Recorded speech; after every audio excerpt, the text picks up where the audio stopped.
Bih, Nat. Kalau tadi kan lo berdua udah cerita tentang hal-hal mistis yang berkaitan sama harta dan tahta ya. Iya.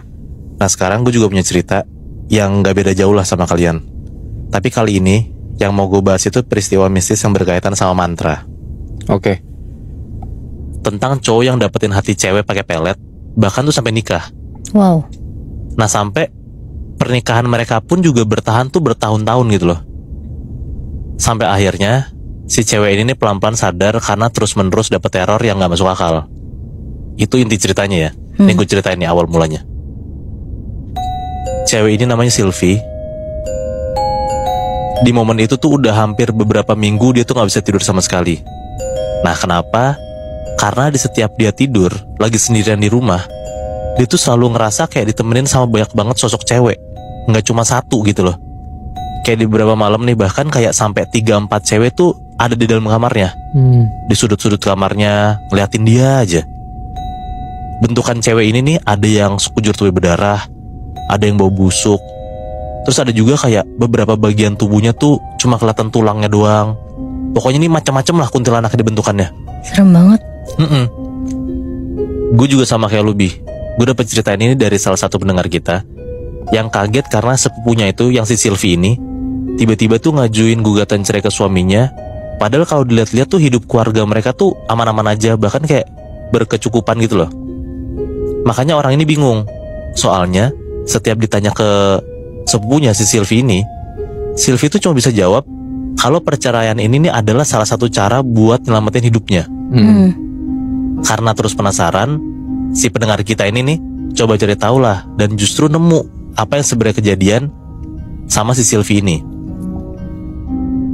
Kejadiannya terjadi di sekitar tahun 2018 di salah satu desa tuh di daerah Sukabumi, Jawa Barat. Desanya ini bisa dibilang kayak cukup pelosok lah, jauh dari keramaian. Dan di desa itu tuh ada keluarga kaya raya banget dan terpandang.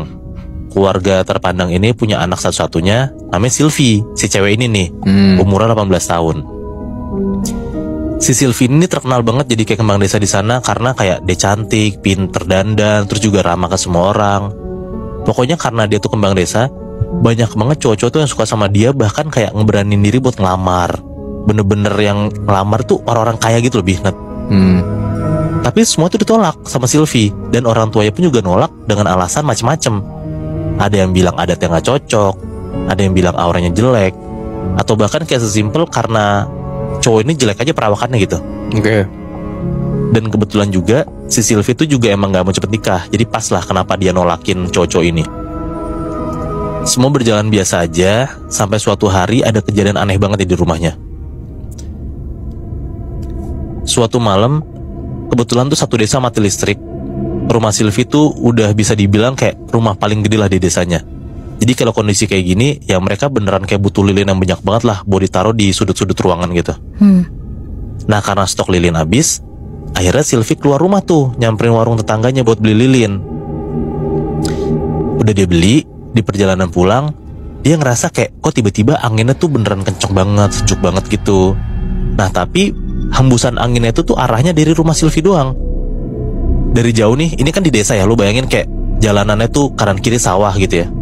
Dari jauh, pas lagi Sylvie jalan OTW pulang tuh, dia ngeliat ke sawah. Dia ngeh kalau di tengah sawah itu ada kayak orang-orangan sawah gitu, Nat.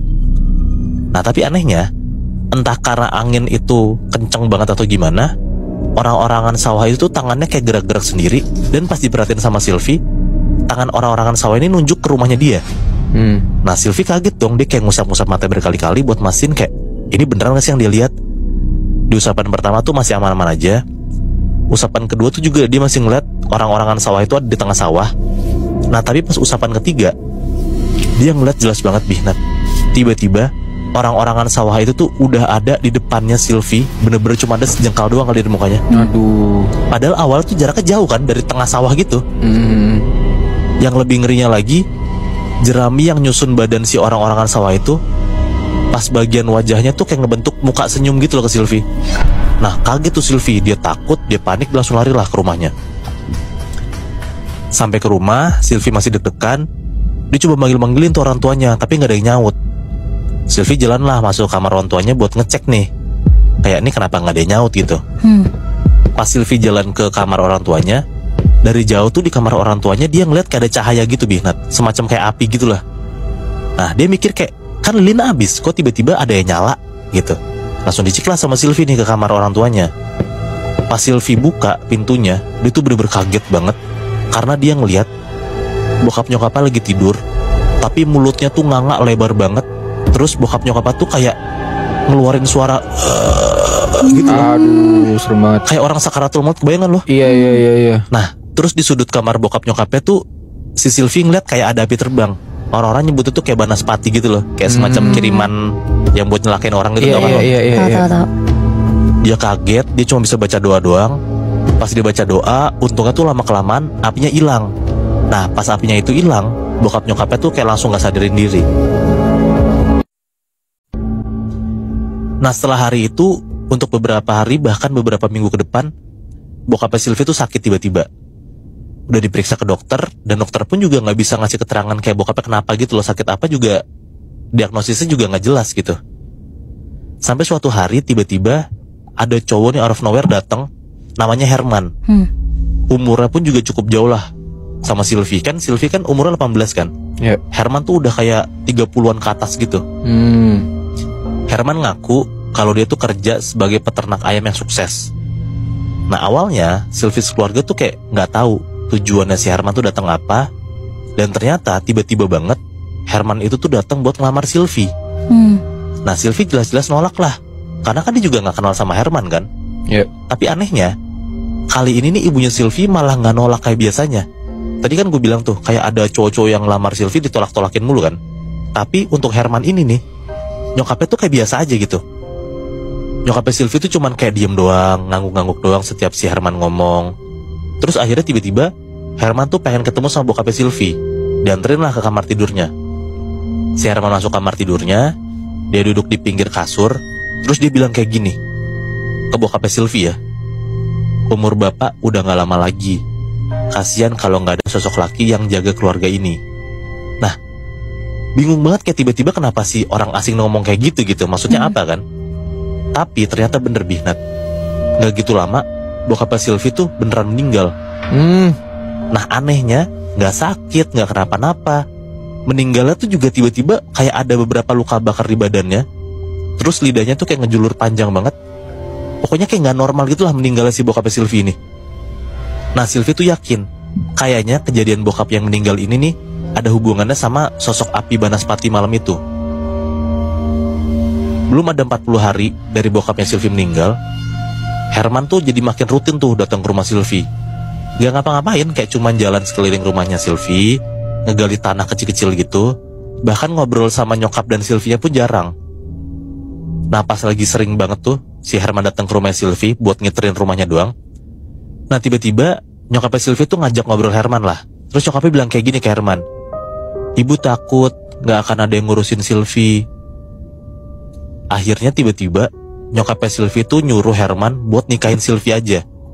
Jujur Sylvie dengar omongan nyokapnya tuh kayak pengen nolak banget lah, kayak kenapa tiba-tiba nyokap gue ngayain gitu kan.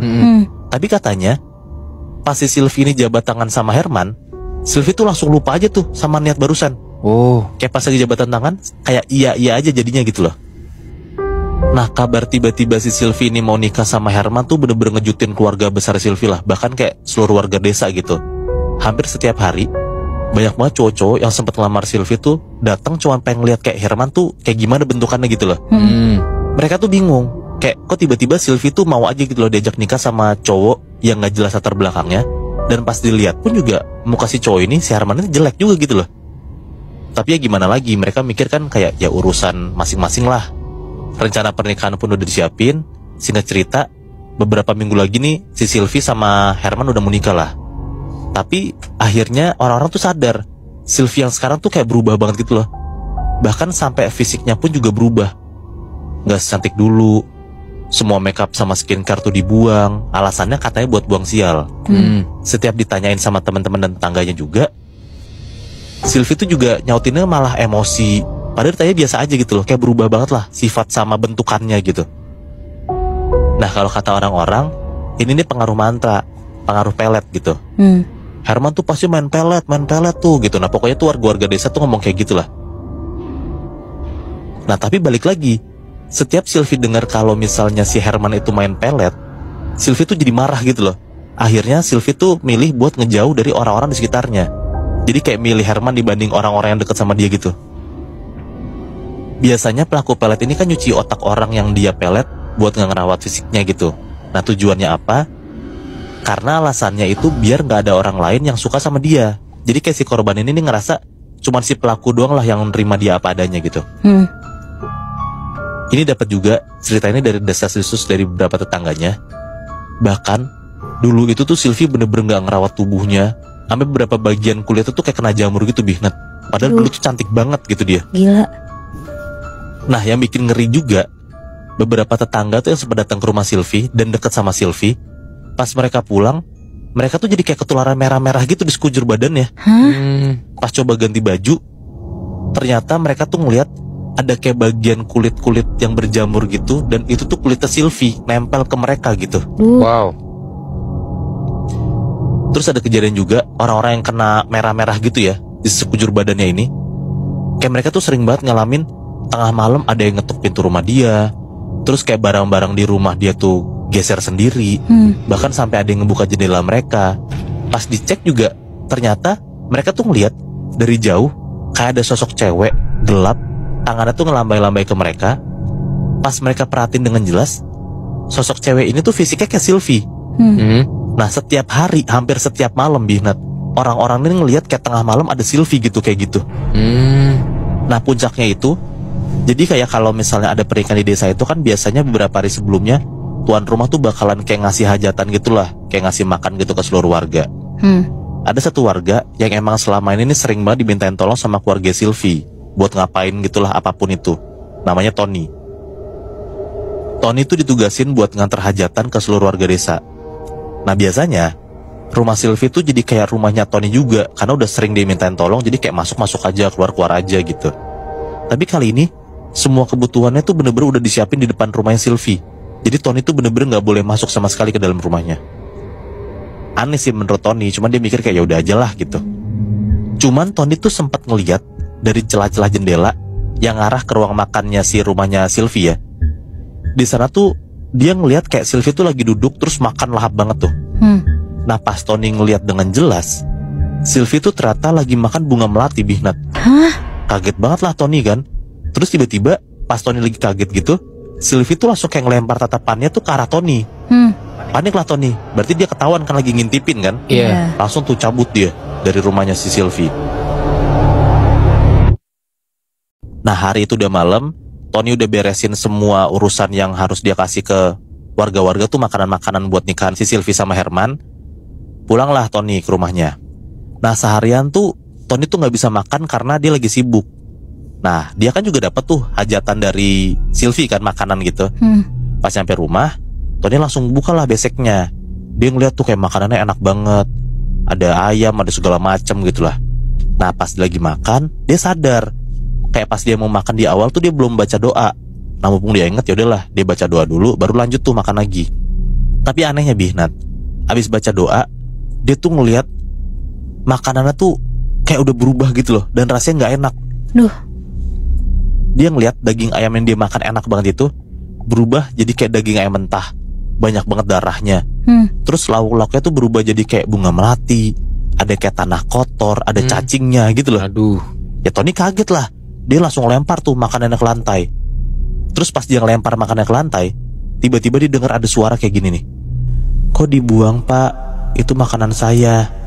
Nah padahal di rumah Tony tuh gak ada siapa-siapa, Tony doang gitu. Kaget lah dia. Dia ngeliat ke depan, ke arah sumber suara itu ya. Pas dia ngeliat, ternyata dari jarak 3 meteran ada cewek lagi berdiri tapi ngebelakangin Tony.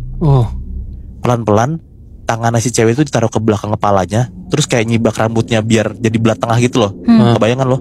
Tapi dia munggungin Tony nih. Pas udah makin kebuka rambutnya jadi belah tengah gitu, ini kata Tony serem banget sih.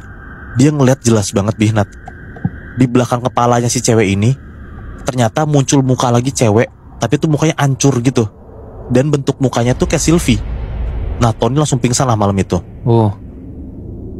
Abis kejadian itu, kabar simpang siur soal keluarga Sylvie yang bakalan nikah sama Herman ini nih makin kesebar lah ke warga-warga. Apalagi ternyata abis hajatan itu kan warga-warga pada makan makanan dari Sylvie sama Herman kan. Nah orang-orang itu tuh pada keracunan. Karena kejadian itu akhirnya semua warga tuh jadi kayak gak mau deket lah sama keluarga Sylvie. Bahkan kayak masuk ke halaman rumahnya Sylvie pun juga mereka mikir-mikir gitu. Ini semua tuh ternyata salah satu pengaruh dari peletnya Herman. Balik lagi ya, gimana cara Herman tuh bisa nyuci otaknya Sylvie sekeluarga ya kayak gini. Sekaligus si Herman tuh pengen banget Sylvie sama keluarga tuh mutusin hubungan ke orang-orang sekitar gitu. Udahlah singkat cerita, proses pernikahan semakin dekat, tinggal ngitung hari. Tapi bener-bener warga yang ngebantuin tuh cuma dikit. Akhirnya Herman tuh jauh-jauh harus ngedatengin keluarganya buat ngebantuin proses pernikahan mereka lah. Tapi pengakuan dari warga-warga desa yang ikut ngebantuin itu, katanya hawa rumah Sylvie tuh udah gak enak banget. Kayak sesek, ngep, panas. Padahal rumah Sylvie tuh gede gitu lebih, Nat. Terus keluarga Herman tuh juga hawanya aneh. Perawakannya tuh kayak gak cewek gak cowok, bentukannya kayak tinggi kurus, kulitnya tuh kayak warnanya pucet. Setiap diajak ngobrol kayak bener-bener gak dinyautin. Bahkan warga-warga desa tuh ngeliat keluarganya Herman tuh kalau ngobrol kayak bisik-bisik gitu loh, kayak takut kedengeran sama orang-orang.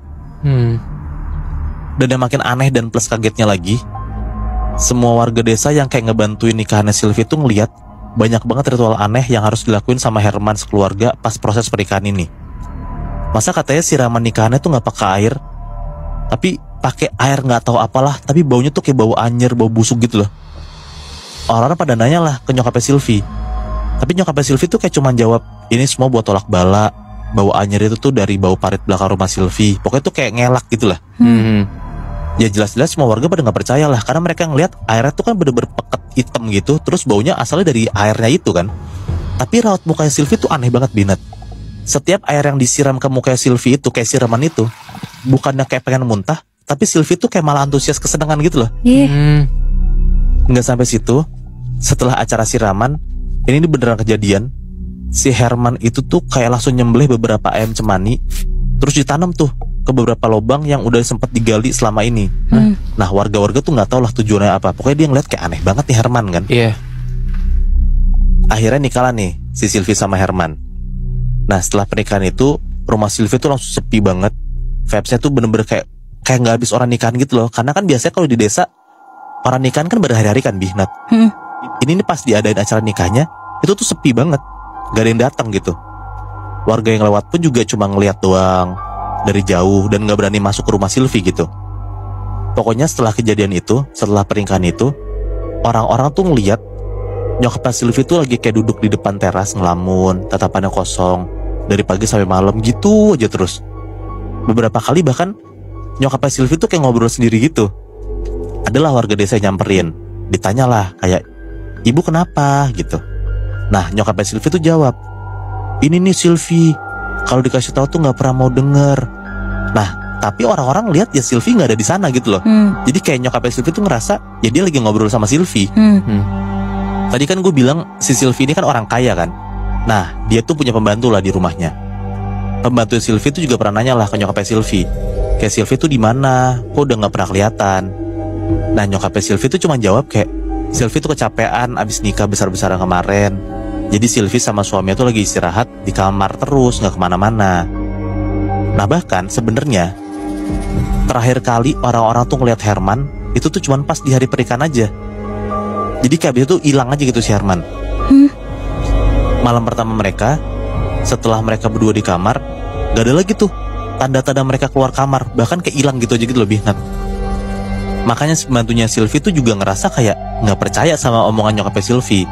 Karena selain ngerasa janggal sama sosok Herman juga gitu, si pembantunya Sylvie tuh juga dapat laporan dari banyak warga kalau setiap malam banyak yang sering ketemu sama Sylvie. Dia tuh lagi jalan sendirian tanpa arah gitu. Kayak jalan aneh kayak orang linglung gitu lebih. Kejadiannya tuh pasti sama. Malam-malam kalau ada bayi kebangun nangis kenceng, atau kayak ada suara hewan ternak tuh tiba-tiba bersuara gitu. Nah biasanya sosok yang dipercaya Sylvie ini ya, itu tuh lagi jalan ngelewatin rumah mereka gitu. Nah karena penasaran, akhirnya pembantunya si Sylvie ini nekat lah buat ngebuka kamarnya Sylvie. Terus pas dibuka Bihnat, isi kamarnya Sylvie tuh udah berantakan, perhiasan sama barang-barang berharga tuh pada hilang. Dan ternyata di situ tuh nggak ada Sylvie sama Herman. Yang ada orang-orangan sawah di atas kasur. Oh. Yang selama ini dilihat sama nyokapnya Sylvie, dikira Sylvie kan, tapi Iya. ternyata tuh sebenarnya cuma orang-orangan sawah. Gila. Wah gila. Terus tiba-tiba nyokapnya Sylvie tuh langsung marah lah ke pembantunya. Dia bilang kayak, nggak sopan buka-buka kamar anak saya gitu. Tapi pas nyokapnya ngeliat kondisi kamarnya, tiba-tiba nyokapnya Sylvie tuh jadi kayak sadar gitu loh akan sesuatu. Dia nih kayak nyariin Sylvie di mana. Nyokapnya tuh bener-bener nangis lah nyariin Sylvie hilang. Terus barang-barang berharga juga pada hilang. Pembantu langsung bilang kayak gini, emang setelah pernikahan kemarin Mbak Sylvie nggak bilang apa-apa bu. Nah si nyokapnya jawab kayak gini nih, hah nikah? Nikah sama siapa? Jangan ngasal kamu. Loh, Nah ternyata selama ini nyokapnya Sylvie tuh juga dalam pengaruh pelet. Jadi kayak dihipnotis sama Herman. Dan nyokapnya tuh gak sadar kalau anaknya nikah gitu loh. Iya. tapi nyokapnya tahu keberadaan Herman kan, Muy? Enggak Nat, bahkan dia aja gak tahu Herman siapa. Hah? Dia tuh gak sadar kalau anaknya tuh nikah sama cowok gitu loh. Gila. Anjir. Ini bisa kalau misalkan orang tuh melet atau nyantet, bisa satu orang. Ini satu keluarga berarti Satu ya. keluarga kena. Gue juga gak tahu tuh Gila. Herman tuh pakai pelet apa ya. Karena masalahnya tiba-tiba ada orang random datang ke rumah cewek. Dan satu keluarga tuh mau gitu loh nerima pinangan si cowok ini. Dan langsung mau kan. Dan langsung mau.